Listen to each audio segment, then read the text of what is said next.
Hello. Now I would like to introduce our speakers today. Heather Fairman is CEO of DF Guardian Consulting. She brings 30 plus years of executive leadership in regulatory affairs, quality assurance, and quality control. She's a transformational thought leader, writer, educator, also a mentor. And her expertise has guided companies through FDA inspections, avoiding recalls and warning letters. Heather's strategic supply chain solutions enhance businesses' bottom lines. Please welcome Heather. And now it is my pleasure to introduce Mark Ullman. He's of counsel at Revkin and Redler, an FDA regulatory expert specializing in dietary supplements and consumer protection. With a rich legal background, Mark's unique expertise bridges the worlds of law and regulation. He advises on FDA compliance, labeling, and good manufacturing practices while representing clients in complex FDA adversarial proceedings. His knowledge extends to emerging hemp trade issues, First Amendment's impact on FDA regulation, and more. And Mark's guidance through FDA's NDA notification process and landmark GRAS assessments, such as legalizing stevia as a sweetener, is unmatched. He's a trusted resource during recalls, including pet food recalls. Please welcome Mark. Thank you. And I'm going to sit down and listen to all the great things you have to say now. I know you have a PowerPoint, so I'm going to give you this. You are now in charge. All right. And I'll be back for your questions shortly. So, do I get it on the screen like that? Okay. Let me know when you're ready. Do I get a seat on that screen there or no?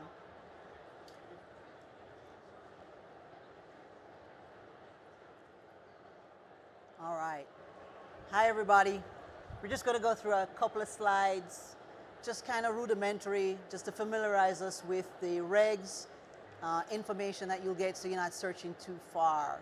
So what's a product recall? We all know that when FDA makes a decision, or you make a decision, a determination that there is an issue with a product, a decision has to be made whether to remove it from the market.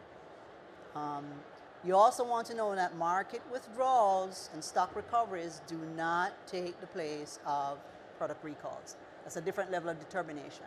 And we're going to talk about that, and we can have conversation on how we determine that. There are three classifications. For those who don't know, there's class 1, class 2, class 3. Class 1 is obviously when there's a threat to, your product is a threat to humans and pets. We can't forget pets. Companion pets are family too. That's threat of death. Class 2 is illness to a higher level and possible death, but it's more on illness side. And class 3 is basically where it's not going to harm the pet or the human, but it may require you to withdraw, to recall it. Okay, so this is kind of one of my favorite slides. It's when you talk about covered product categories, covered just simply means what's applicable to the industry. It's one of my favorites because I have a 2-month-old grandson, and my daughter is giving him baby formula from a different country, and I'm a little concerned, so this is special to me.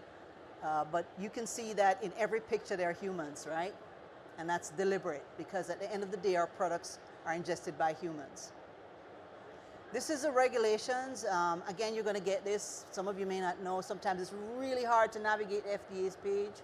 And so I kind of made it simple for you. And now, just so you know, I want you to take a look at that. The Code of Federal Regulations, that's the ECFR. I know some people are going to the older ones and they're not knowing where to find this. So it's the ECFR that brings you to these regs, and those links are there for you. And it includes pet food and pet supplements. FDA Data Dashboard. Who in here knows about FDA Data Dashboard? Oh, one person. Oh, this is gold. This website is gold. I just took these clips to show you. This is just some of the information you can get on on my left, maybe your right. Those stats, that will give you information on the years that we've gone through in terms of the number of recalls. One caution I'll give you, they include food with cosmetics. Don't ask me why, but they've always done that. And then the other slide actually breaks out the recalls. So if you're like going to go to a contract manufacturer and you want to find out their history, FDA Data Dashboard will give you some very key history on them. Okay, it's a really valuable tool, especially for consultants. The link is there too, so you can click on that when you get the PDF. Again, this is just some stats that you actually get from that page, and this is all on recalls. The green section is food and cosmetics. So it's kind of hard to pull out what percentage of that is cosmetics and what percentage of that is recalls. But we know that there's going to be a focus on cosmetics soon, right? Because Mocha is coming out. So again, this is information statistically. So if you had to issue a recall, you'd be grouped in this stuff. And your name would be on that list, your company name. So I kind of created this, you know, Mark and I talked about probably doing a flow chart, but this is something simple that I designed for you and simplified in terms of handling a recall. So we turned pro into PRO, proactive, responsive, organized, because it's not like we're playing golf, right? Recalls are serious, right? And they can end in some serious business issues, and Mark will touch on that and let you know. But this is a flow chart that you'll get, and it's very summated, but it's a system that will help you to arrive at the proper decisions you have to make.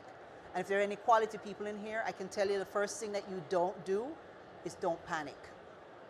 I'm just telling you that right now. It's a real experience. It's scary when you get a phone call from a physician, or you get from a parent, or if you get from the consumer, or you get from the FDA. And the FDA is going to keep that person anonymous, and it's human nature to panic. Take a deep breath, take a walk, go in the bathroom. I'm telling you what I had to do, because you're going to get paralysis of analysis. And so this chart is going to help you. We're going to use this today, and this helps you kind of guide you how to make your decisions. And the P follows all those P's and the R's and the O's. So that's the pro. So you're going to leave here today better than you came in, understanding and knowing how to do product recalls, and more importantly, preventing them. So on that note, we're going to open up for Q&A. And that's Mark, and that's me. All right, so questions, or you got more to present? I have a comment. I'm sure you're also signed up, as I am, with FDA recall, right? Has tons of information available. Sometimes it's hard to navigate the website, but if you put the effort in, you can find incredible amounts of information.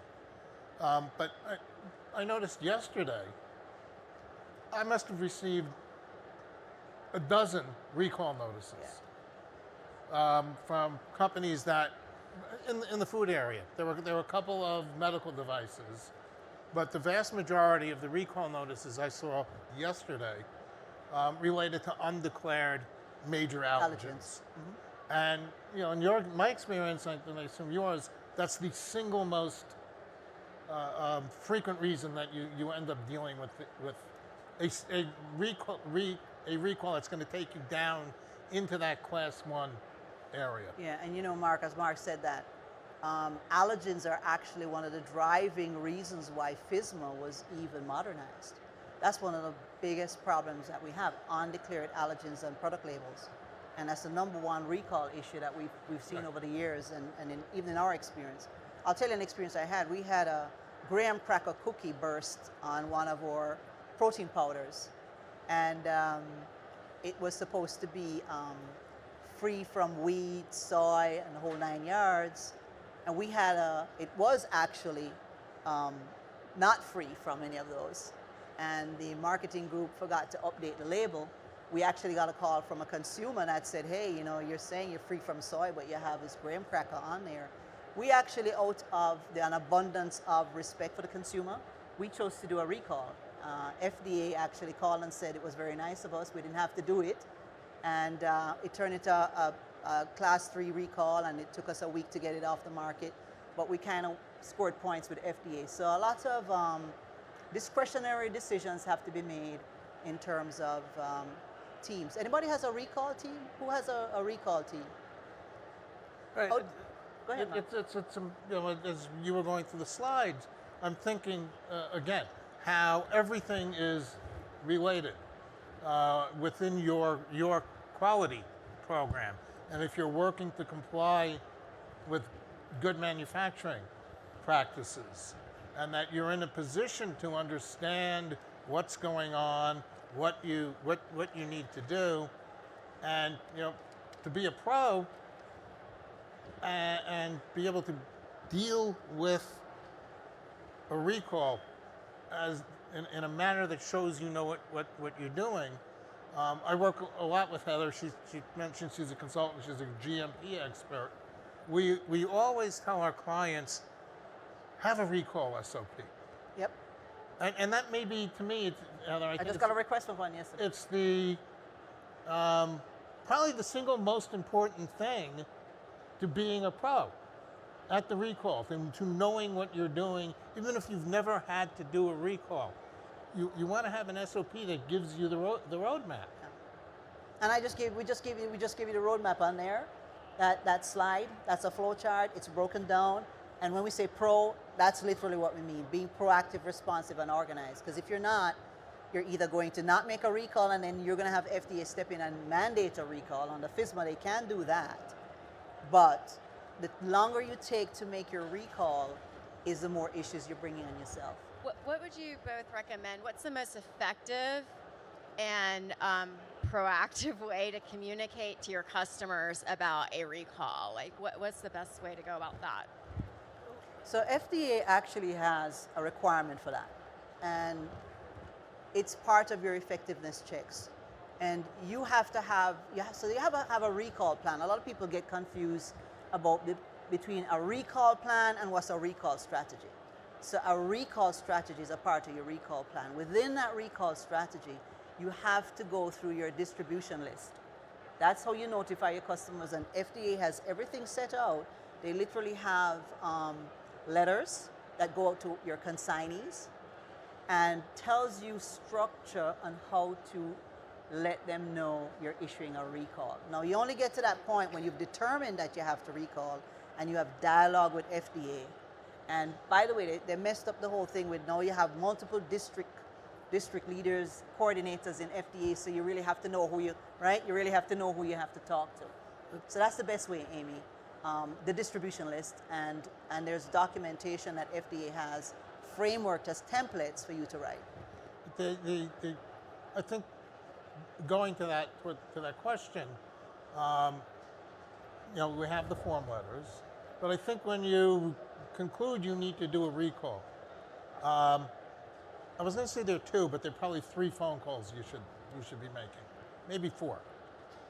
Your attorney and your consultant, the FDA district recall coordinator, and there may be more than one, but their phone numbers are available on FDA's website. You can just pick one in the district. Sometimes they're in different physical locations. Call the one closest to you, and this should be in your recall SOP. And what a lot of people, they get very focused on dealing with FDA, getting the letters out. Call your insurance company immediately. Even if you say, I'm not sure we're going to have a claim, but I'm putting you on notice we have a situation, because my experience is insurance companies love to take your premiums. Yeah. And they hate to pay your claims. And one of the most frequent reasons insurance companies give for declining a claim is you didn't give us proper notice. And aside from whatever damage the recall does to your business, if your carrier says we're not helping you, you can be going down a very bad path. Yeah, that's true. That's one of the things about recalls is that it can destroy your business. It will put you out of business. I like to think proactive, right, and preventive.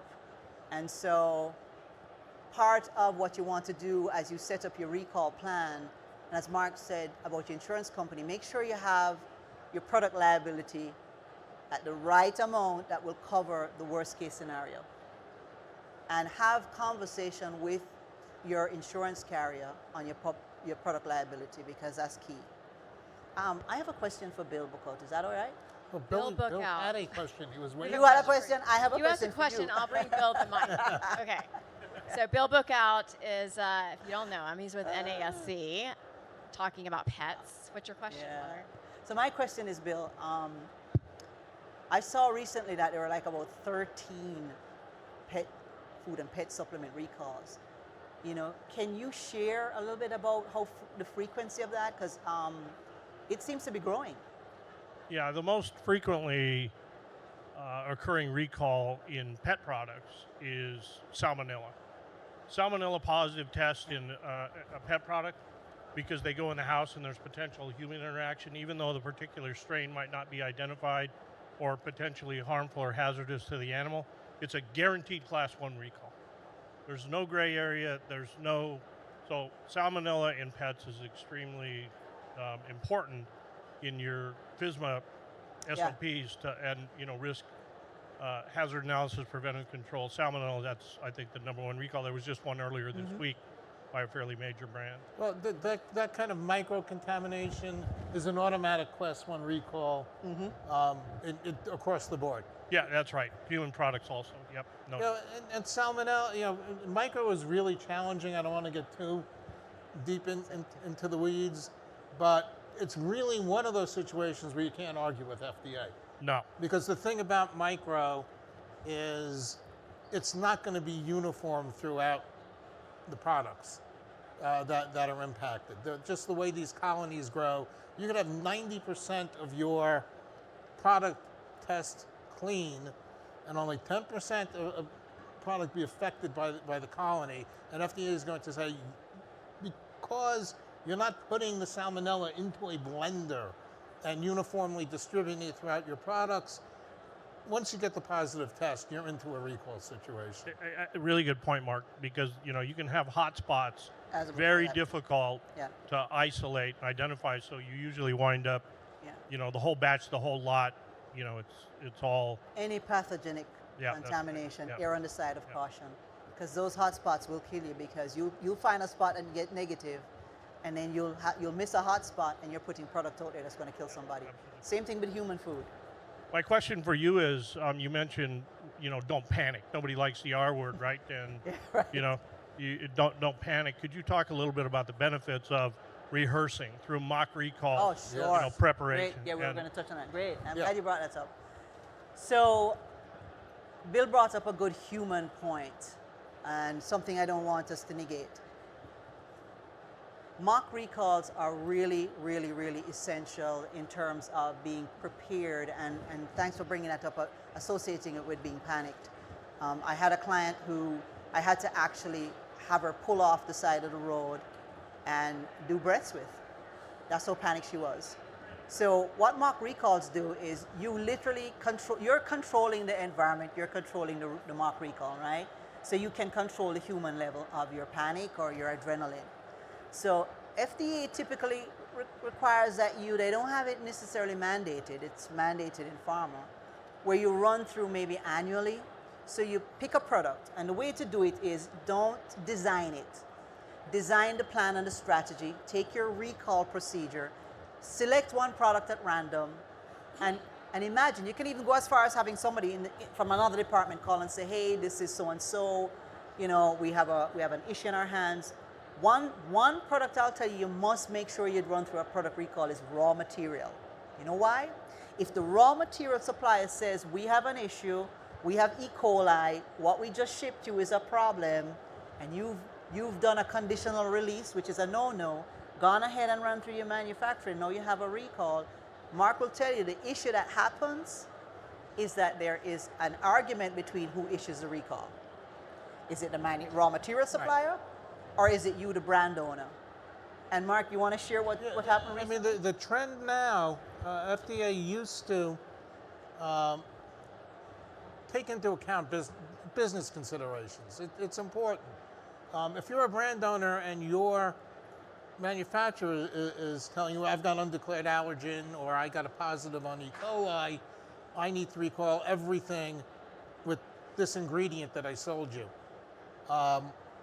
You used to be able to call they would tell FDA, and FDA would follow up downstream. And FDA would say, have you told every one of your customers? Have your customers acknowledged, and are they doing sub-recalls? Then the important thing, as an attorney representing an own-label distributor who has this situation, I'd say, we want your manufacturer to do the recall, because it's very important in your press release. You get to say, my manufacturer has a problem. No fault of mine. They're doing a recall, so I have to do a recall. The trend right now at FDA, though, is to push the recall onto the label owner, onto the brand owner. It doesn't matter if you're an innocent victim. But FDA's position now is, you're the one who knows who sold the product. We don't need to jump through these other hoops. You do the recall, we'll figure out what to do with your supplier. And I find that really troubling. Two really important points that you mentioned, Mark, that I'll just emphasize and give you an example on the pet side. It's the company that markets the product that's ultimately responsible for everything that happens, and supplier qualification and confidence in your supply chain is critically important. We had an incident, it's been 5-6 years ago, where there was a raw material supplier of a product that went to another blender, and they used that ingredient as a component, then went to the contract manufacturer. So it was 2 steps upstream. Right. Salmonella positive hit. They finally tracked it all the way back to a raw material supplier through the blender, but ultimately that company still had to conduct that recall. So you just can't emphasize or underpin the importance of the points you made: supplier qualification, confidence in your supply chain. Well, it all ties into your quality program. We're specifically talking about what you're going to do when you react and when you have a recall situation. But it all ties together in your quality program. So I've got a question about, actually, just I would like for you to address something. As a consultant, I would go in and I would see companies would have a recall plan. It would be a page and a half, and they would say, this is our recall SOP, so we have it. And I would say, well, how are you going to actually handle a recall? Well, they would say, well, here's the definitions, and it says we're going to contact the people and we're going to contact the FDA. And I said, well, how are you going to do that? Can you talk? And then I would say, my recall plan is 30 to 40 pages, and they would freak out. Can you talk about the difference in having an SOP that just simply says, and I've presented with you before in the past, that simply says, I've got something for recalls, and having an actually effective SOP that prescribes what to do, so that when you get the call, you don't freak out, but you know what steps to go through. And even the mock recall, including finance and including operations and purchasing and your customers, and letting them know, we're going to do a mock recall, so when we call you, send us this information. Can you talk about that? Yeah, I'm going to let Heather address the real details. I just want to make a general observation. Yeah, and I'm an attorney. I always tell my clients, I don't write SOPs. I've never worked in a facility. I've never run a facility. That's why you want to put together a team. But the point that you're bringing out, and Heather will hit the details, the point you're bringing out, and it goes again, don't panic. Act like you know what you're doing. Give the impression you're a pro at this. You want a roadmap. You want to lay it out and say, you want your people to be trained and to understand, here's exactly what I do. And, I'm kind of blanking out. Let me go to the SOP, because I know at what point in the process I am, and now this is going to tell me what to do. So Corey, what I'd say to you is, thanks Mark, what I'd say to you is, good that you have it that long. In compliance, people they want a shortcut, and sometimes that's what we say in Jamaica: shortcut draw blood, long cut draw sweat. So it's either they want the blood or the sweat. And what I would have done if I were you, and I just, okay, you have your SOPs, 2 pages, let's go through a mock recall right now, just right here in the room. And in seconds they'd realize that there's remember, proactive, responsive, organized. It's really that system that they should have in place. I say don't change your SOP. You have to persuade them to conform to that. And by the way, to everybody, don't be intimidated by 40 or 50 pages. Pay attention to the content, because that's what's going to keep you from having a recall, and that's what's also going to help you if you have a recall, because there are times that you can't avoid a recall, especially if your supplier is the one that has to issue the recall, and you become a part of that, like we did with PCA, Peanut Corporation of America. What you're saying is don't just have an SOP to check the box. Correct, Bill. Right. Yeah, don't just, yeah, and another thing, consultants, if you're in the room, avoid giving your clients check the box stuff, because they will just do that. Yeah. Okay, don't do that. That's, you can give them a checklist at the end, but you have to give them a detailed checklist. Good for you that you have a long recall procedure. So I think we have time for one more question. Is there anybody that has a burning question? Somebody back there. That young lady that maybe. Maybe it's not a question, but more an observation. I'm a EU regulatory lawyer. Can you so, talk a little louder for me? I'm so sorry. Is this better? Yeah. Yes. Much better. So maybe an observation or more than a question, because I'm a EU regulatory lawyer, so I'm confronted with these kind of questions, but from an EU perspective, operating in a completely different regulatory environment, but still there are, of course, similarities. And I was very interested in what you mentioned about the different gradation of recalls, because we don't have that in the EU. We have recalls and withdrawals.